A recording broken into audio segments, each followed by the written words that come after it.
Libras के लिए somehow I felt like कि अर्लियर हम लोगों ने जितने भी रीडिंग्स किए वहाँ पे हमने कुछ 7 के करीब डेक्स इस्तेमाल किए हैं, लेकिन इस रीडिंग के अंदर हम टोटल 10 डेक्स इस्तेमाल कर रहे हैं, अलग अलग टेरो डेक्स, अलग अलग मैसेजेस लेने के लिए। डोंट कॉल इट अ बाइस kind of a thing, it was just a calling. मुझे लगा कि कुछ और कार्ड्स की ज़रूरत है लिब्रा को, कुछ स्पेशल भी हो सकता है लाइफ के अंदर, तो इसलिए शायद एक्स्ट्रा कार्ड्स आए हैं आपके लिए। मल्टीपल डेक्स इस्तेमाल करने का रीज़न ये भी होता है कि एक मैसेज जो एक डेक से आ रहा होता है, कई बार वो डिफरेंट डेक्स आपके लिए वैलिडेट कर देते हैं, तो ये एक और रीज़न है। प्लस कई बार कुछ इंपॉर्टेंट, एक से ज़्यादा इंपॉर्टेंट मैसेजेस आपके लिए होते हैं, तो जब मल्टीपल डेक्स हम इस्तेमाल करते हैं उससे वो मैसेजेस और भी ज़्यादा स्ट्रॉन्ग तरीके से आपके लिए इट्स लाइक अ प्रूफ कि ये चीज़ें, ये इवेंट्स आपके लाइफ में होंगे, और उसके 100% चांसेस है, या मोर देन 100% चांसेस है। आगे बढ़ते हैं रीडिंग में। टू बिगिन विद, आपके सभी की कार्ड्स को ओपन करते हैं। सबसे पहले हम ऑरेकल डेक्स को इस्तेमाल करेंगे, ऑरेकल कार्ड्स को पुल करेंगे और देखेंगे कि आपके लिए की मैसेजेस क्या क्या है। Okay, we have card from the love deck is well, relationship deck is well.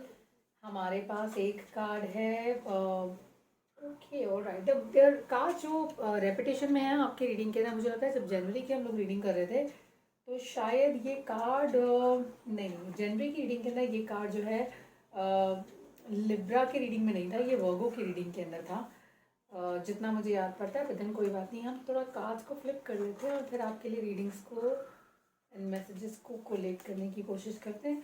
Time management card आपके लिए आया है, तो कुछ एक चीज़ें हैं that's there.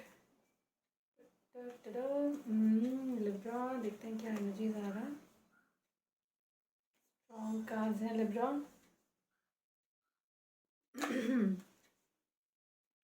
We will just take couple of seconds and see कि आपके लिए क्या मैसेजेस हैं और क्या कार्ड्स हैं आपके लिए। Alright, so right now everything is in front of us, सभी कुछ हमारे सामने है, सभी कार्ड्स हमारे सामने हैं। तो हम देखते हैं कि क्या मैसेजेस हैं। देखिए, अगर समराइज़ किया जाए तो ये मैसेजेस अलग अलग सेट में अलग अलग तरीके के लोगों के लिए अलग मैसेजेस हैं, बट देन इनको ज़रा कंक्लूड करने की कोशिश करते हैं। तो स्टार्ट विद आपके की कार्ड्स के साथ शुरुआत करते हैं। तो की card is time management card. Time management card जो है आपको हमेशा ये एडवाइस करता है कि आपको अपनी प्रायोरिटी लिस्ट जो है वो डिफाइन करने की ज़रूरत है। प्रायोरिटी लिस्ट विल बी कि आपको कौन से काम पहले कर लेने चाहिए, कौन से आप बाद में कर सकते हैं। यहाँ मैसेज कुछ ऐसा भी हो सकता है कि आपको सब चीज़ों पर एक साथ फोकस करने की ज़रूरत नहीं है, या जैसा कि आप अभी कर रहे हैं, आप सब चीज़ों को प्रायोरिटाइज़ कर रहे हैं। सब चीज़ें प्रायोरिटाइज़ करके चलेंगे तो कोई भी काम अपने परफेक्शन के साथ नहीं हो पाएगा।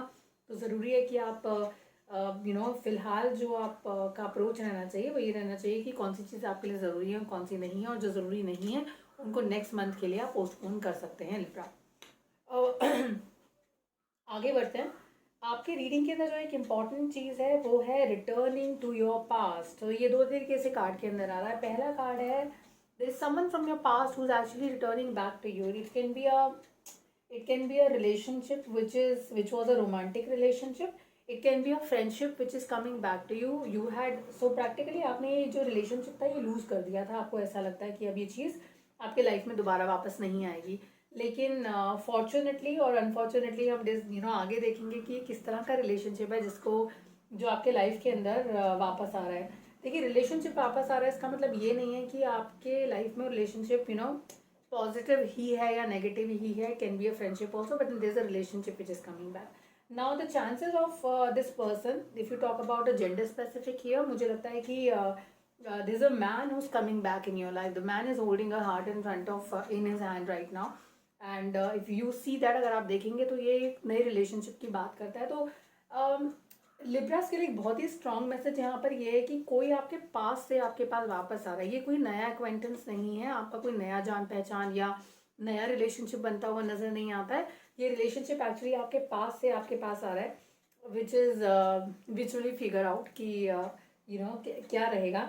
अगर लिब्रा आप सेपरेशन फेज में थे अपने पार्टनर के साथ, ये ऐसा था कि you are not staying together, आप लोग साथ में नहीं थे, तो यहाँ पे ये भी चांसेस है कि आप जो है वही पार्टनर आपके साथ आ रहा है। प्लस समहाउ अगर ये इंसान आपकी लाइफ में वापस भी आ रहा है ना लिब्रा, तो मुझे ऐसा लगता है कि यहाँ से एक जो इमोशनल अप्रोच होती है रिलेशनशिप की तरफ जाती है, जहाँ पर आप थोड़ा इमोशनल होते हैं किसी इंसान को लेकर, आप इमोशन से अपने आप को दूर रखना चाहते हैं, तो आप इस रिलेशनशिप को बहुत ज़्यादा प्रैक्टिकल अप्रोच के साथ फेस करना चाहते हैं. Now one more thing which is important here for लिब्राज is कि ये रिलेशनशिप जो है ना, अब क्योंकि हम बात कर रहे थे ना कि एक रिलेशनशिप आपके लाइफ में वापस आ रहा है, ये जो रिलेशनशिप वापस आ रहा है, मुझे ऐसा लगता है कि इस रिलेशनशिप के साथ आपके there was some toxic energy which was aligned with this. So it was like an non-committed relationship. It was like would have been on a I'm so sorry, I shouldn't have shown you this card. मैं भूल जाती हूँ कभी कभी with the flow that I should not be showing few cards to you because of the new guidelines from YouTube. But then just let's go back to the reading. So this relationship would have been a relationship wherein you both knew it is not going to be a committed relationship. So commitment के chances यहाँ पे बहुत कम थे, आपको पता था, लेकिन उसके बावजूद भी आप रिलेशनशिप में थे. बट अब जब ये इंसान वापस आ रहा है, तो जब when you guys would have broken up, या जब आप दूर हुए होंगे, उस टाइम पे इमोशनल जो एस्पेक्ट था वो काफ़ी कुछ ख़त्म हो गया था. अब क्योंकि ये वापस आ रहे हैं, ये काफ़ी सारे इमोशंस के साथ आपकी तरफ वापस आएंगे कि I want to come back, और whatever it can be anything. But then आप इस रिलेशनशिप की तरफ इमोशनल नहीं है. That's that. तो इवन इफ आप सिंगल हैं इस टाइम पे, आप किसी कमिटेड रिलेशनशिप में हैं, उससे फ़र्क नहीं पड़ता है. लेकिन जो पुरानी रिलेशनशिप वापस आ रही है, ये नए तरीके से वापस आएगी, लेकिन आपके लिए the good thing is that you very practical about it, और आप यहाँ वापस नहीं जाना चाहते हैं. That's that. ये रिलेशनशिप में आपके लाइफ में बहुत प्रॉब्लम्स भी क्रिएट किए होंगे, बट देन एक समय पर इस रिलेशनशिप में आपको कंफ्यूज कर दिया होगा कि आपको एक चीज़, दो लोगों के बीच में से एक इंसान को चुनना है, दो सिचुएशन के बीच में से एक सिचुएशन को चुनना है. लेकिन डिस्पाइट ऑफ ऑल दैट, अब आपका mindset, you're strong headed right now, तो आपको उस इंसान के लिए आपको इन्फ्लुएंस करना आसान नहीं होगा. ओके. रिलेशनशिप एस्पेक्ट से थोड़ा सा मुझे लगता है it is a clear situation that I you want to go back in that relationship. आप वापस उस रिलेशनशिप में नहीं जाना चाहते हैं. That is completely your choice. Libras के लिए एक और चीज़ जो आती है सामने, वो है नाइट ऑफ वॉन्स कार्ड के अंदर है. पैशन की बात करते हैं, तैयारी की बात कर रहे हैं. बहुत पैशनेट तरीके से आपने किसी चीज़ की तैयारी की थी, और जिस चीज़ की आप तैयारी कर रहे थे, वो तैयारी जो है आपकी फुलफिल होती हुई नज़र आती है. अगर ये तैयारी जो थी, मुझे लगता है लिब्रास, आप थोड़ा टाइम से ना थोड़ा पीस के तलाश में हैं. पीस के तलाश में हैं आप. अपने ऊपर इन्वेस्ट करना चाहते हैं, और अपने साथ ही आप बहुत ज़्यादा एग्रेसिव भी थे. ऐसा ऐसा नज़र आता है. उसके अलावा अगर मैं इन कार्ड्स की तरफ देखती हूँ, तो मुझे एक चीज़ और नज़र आती है, that is a piece of mind, sense of satisfaction, sense of peace is something which is there. So वो आप अचीव करते हुए नज़र आता है. इन कार्ड्स में जो एक इम्पॉर्टेंट एस्पेक्ट है यहाँ पे, मुझे लगता है कि रिलेशनशिप की तरफ ना आप थोड़ा सा प्रैक्टिकल हो गए हैं. तो ये किसी भी तरह का रिलेशनशिप हो सकता है. अगर आप वर्क प्लेस में इमोशनली अटैच थे, तो वहाँ पर भी आप जो है थोड़ा टाइम के लिए इमोशन से थोड़ा सा साइड पे करके आप थोड़ा प्रैक्टिकल अप्रोच यहाँ पे अप्लाई करना चाहते हैं लिब्रा. मुझे लिब्रास के कार्ड के अंदर ना थोड़ा सा लैक ऑफ मेंटल पीस नज़र आता है. ये सभी के लिए ज़रूरी नहीं है कि ऐसा हो, लेकिन काफ़ी सारी सिचुएशन यहाँ पर जो है वो पीस की तलाश में, आप पीस ढूंढ रहे हैं. और कई बार ऐसा होता है कि आप पीस की तलाश करते करते भी आप बहुत ज़्यादा एग्रेसिव हो जाते हैं. Mental clarity, mental tension, ignoring emotions, avoiding emotional connects and relationship is something which is evident here. And I'm able to relate to this with one of your oracle cards which had come in here, which was the mental conflict. कहीं पर क्या आप परेशान हैं, आपको लगता है कि आप थोड़ा सा कंफ्यूज हैं. आप ऐसा हो सकता है कि एक चीज़ पर आप पूरी तरह से फोकस हैं आपके हिसाब से, लेकिन और लोगों को ऐसा लगता है कि आप फोकस हैं. From for outer world it looks like a perfect relationship, may be a perfect job, पर आपके दिमाग के एक हिस्से में ना there is a conflict about it. आप कहीं पर अनश्योर हैं लिब्रा, इस रिलेशनशिप को लेकर या फिर इस प्रोफेशनल एसोसिएशन को लेकर. On the face of it ये चीज़ें ठीक लगती हैं लोगों को भी और आपको भी. आपको लगता है कि ठीक ही है, लेकिन ठीक ही है और ठीक है में फ़र्क होता है.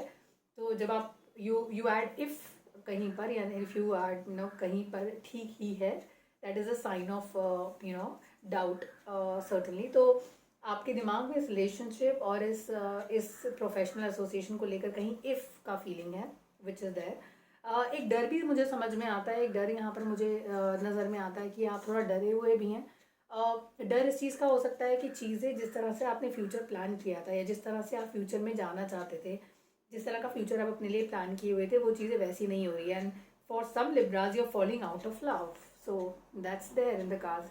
जो प्यार बहुत ज़्यादा कन्विक्शन नज़र आता था, वो प्यार के अंदर से आपको लगता है वो फिजल आउट होता हुआ नज़र आ रहा है।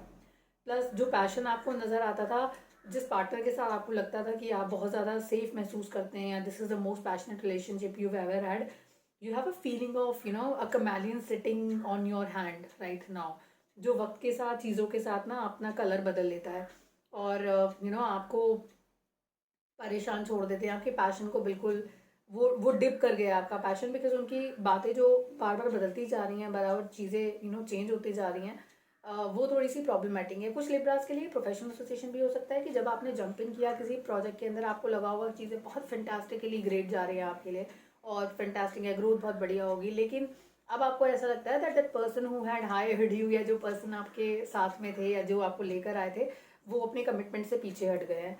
ये रिलेशनशिप और या फिर ये जो एसोसिएशन है, ये मुझे थोड़ा सा डाउटफुल नज़र आता है और मुझे लग रहा है इसीलिए आपके पास मेंटल कॉन्फ्लिक्ट का कार्ड है, इसीलिए आपके पास फियर का कार्ड है। आपके रीडिंग को कंक्लूड करते वक्त मैं आपको 2 रेमेडीज़ बताऊंगी ताकि आप अपने लाइफ को थोड़ा सा पॉजिटिव डायरेक्शन में लेकर जाएं। कुछ कॉन्फ्लिक्ट्स भी नज़र आते हैं यहाँ पर आपके बीच में। ये कॉन्फ्लिक्ट्स कुछ इस तरह के हैं कि जब कुछ लोग साथ में बैठते हैं या कुछ लोग साथ में होते हैं और बात करते हैं, किसी सिचुएशन को या किसी प्रॉब्लम को डिस्कस करते हैं, तो वहाँ पे कोई भी एक दूसरे से अग्री नहीं करता है। किसी कंक्लूजन पे पहुँचने के लिए आपको एक दूसरे को सुनने की ज़रूरत होती है। Lack of communication, lack of listening skills, lack of understanding is pretty much clear in the cards. ये चीज़ के अंदर दिखाई दे रही है, आप एक दूसरे को सुनना नहीं चाहते हैं, अपनी बात कहना चाहते हैं बट सुनना नहीं चाहते हैं। यहाँ पर थोड़ा सा मुझे ईगोइस्टिक अप्रोच भी नज़र आता है। मुझे लगता है आप में से कोई एक है, अगर ये पार्टनरशिप की बात करें, रिलेशनशिप की, आप में से कोई एक है जो is doing very well in life, financially थोड़ा आपसे बेटर कर रहे हैं। मैं आपके partner, it can be a male और a female, anyone, but और वो जो फाइनेंशियल स्टेबिलिटी है वो कहीं उनके लिए थोड़ा सा प्राइड लेकर आती है, और शायद यही चीज़ कभी कभी आपके बीच में झगड़े की वजह भी बनती होगी, क्योंकि आपको ऐसा लगता होगा कि if it is a partnership, it has to be there has to be equal level of understanding, emotions and respect होना चाहिए। लेकिन आपको ऐसा लगता है आप थोड़ा सा ज़्यादा इन्वेस्टेड है, और कभी कभी आपको ऐसा लगता होगा कि आपको कुछ चीज़ें you have to beg for certain things जो आपको एज अ पार्टनर मिलनी चाहिए। यहाँ पर वो चीज़ थोड़ी सी प्रॉब्लम में नज़र आती है। आपके फ्यूचरिस्टिक प्लान्स भी आपको थोड़े से डाउटफुल नज़र आते हैं कि क्या चीज़ें जैसी आपने सोची थी चीज़ें वैसी निकल कर नहीं आ रही हैं, और वो चीज़ भी आपको थोड़ा सा परेशान करती है। अभी रिसेंट पास्ट में भी आप थोड़ा सा परेशान थे, आप थोड़ा शांति चाहते थे और थोड़ा अकेला रहना चाहते थे, you wanted to spend some time with your self, that is pretty much okay. But अब प्रॉब्लम ये है कि अगर आपके पार्टनर भी आसपास हैं तो तब भी आपको you feel a little alone right now. तो ये चीज़ बहुत क्लियर है कार्ड्स के अंदर। I am just trying to figure, just give me a few seconds, I want to try कि देयर टू कार्ड्स हियर जो कि they are actually getting my attention right now. I want to clarify. Uh, Let me do that with which deck? Let's use that. So we have a Five of Wands, and I want to clarify Five of Wands with one of the Oracle cards and one deck of Tarot cards as well. तो देखते हैं कि क्या message आ रहा है हमारे पास।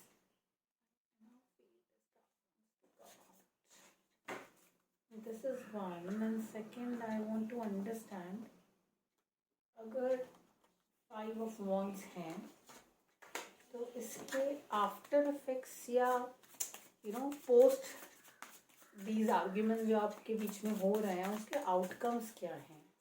Let's clarify the Five of Wands to know the outcomes of these disputes. Five of Wands, what is the message Five of Wands giving me?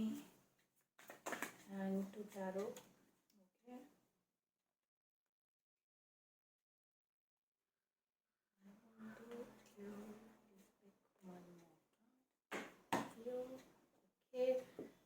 Alright, five of wands को five of swords ने clarify किया है। Alright, you have the King of Swords, you have Four of Pentacles as well in the reading. Okay okay. हाँ, so recently कुछ time पहले तक आप थोड़ा चुप थे, आप चीज़ों के बारे में बात नहीं करना चाहते थे, लेकिन अब अचानक से आप खुलकर बात करने लगे हैं, and this is why that is led to arguments.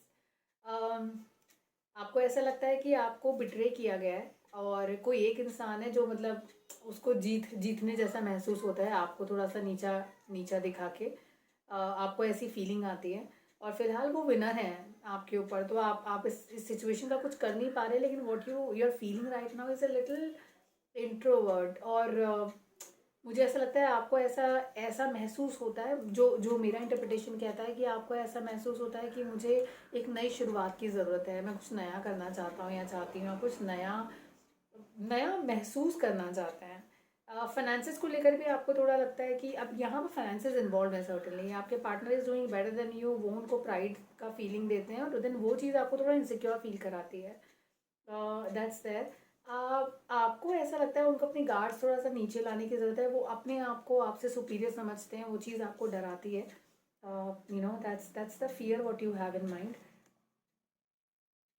अगर एक चीज़ यहाँ पर आपके लिए किया जाए तो ये चीज़ इम्पॉर्टेंट है कि अ, अभी आपका जो लाइफ पाथ है ना, that is on the right direction, तो अगर आप किसी तरह के एम्प्लॉयमेंट में या किसी तरह के जिस रिलेशनशिप में आप इस वक्त हैं, आप सही रास्ते पर चल रहे हैं, तो यहाँ पर कोई कमी या गलती आपके लिए मुझे नज़र नहीं आती है। आप जो करते हैं लोग आपको अप्रिशिएट करते हैं, और कहते हैं ना कि अपने आप को सही तरीके के लोगों के साथ अगर आप सराउंड करके रखते हैं तो आपको अप्रिसिएशन भी मिलती है, आपको अपनी वैल्यू पता लगती है, आपको लगता है कि आप इंपॉर्टेंट हैं, फिलहाल आपको वही करना है, you are on the right path. ये चीज़ें ऑन गोइंग है, जिसे हम ज़्यादा तरीके से फिगर आउट हम अगले मंथ की रीडिंग में कर पाएंगे कि चीज़ें कैसे चेंज हो रही हैं, लेकिन दो चीज़ें जो आपको अपने लिए करनी बहुत ज़रूरी है। Make music your companion. अगर आपने म्यूज़िक सुनना छोड़ दिया है तो आपको प्लीज़ दोबारा सुनने की ज़रूरत है, जिस भी तरीके का म्यूज़िक आपको अच्छा लगता है, आपको क्लासिकल पसंद है, आपको जैज़ पसंद है, आपको जो भी आपको पसंद है, आप प्लीज़ वो म्यूज़िक जो है आपके लिए हीलिंग का काम करेगा, तो प्लीज़ आप वो करना शुरू करें। स्पिरिचुअली भी आप कुछ म्यूज़िक, कुछ मंत्रास को फॉलो कर सकते हैं। I personally like Durga Saptashloki, I really like it, जब मैं थोड़ा डाउन फील करती हूँ तो मैं ज़रूर उसको सुनती हूँ। हनुमान चालीसा दूसरा एक और स्पिरिचुअल वे ऑफ हीलिंग है मेरे लिए, जो मैं फॉलो करती हूँ। आपके लिए अपना कुछ होगा, आपने जिस डेटी को फॉलो करते हैं आप वो भी उनका कुछ स्पेसिफिक मंत्रा वगैरह आप यूज़ कर सकते हैं। आपको ज़रूरी है अगर आप लोगों को अप्रिशिएट नहीं करते हैं, आपको अप्रिसिएशन का थोड़ा सा रहता है कि आप थोड़ा हेजिटेंट रहते हैं, लोगों को अप्रिशिएट करना शुरू कीजिए। वो जो फीलिंग होगी ना, what happiness people will give you back, that will work like a healing process for you. So Libra बहुत इंपॉर्टेंट मंथ होने वाला है आपके लिए।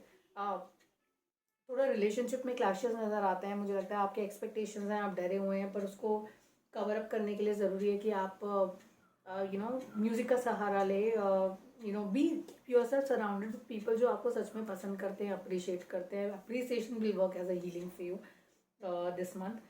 Take care, take good care of yourself, and we will see you next month now. Thank you, Libra. Bye bye.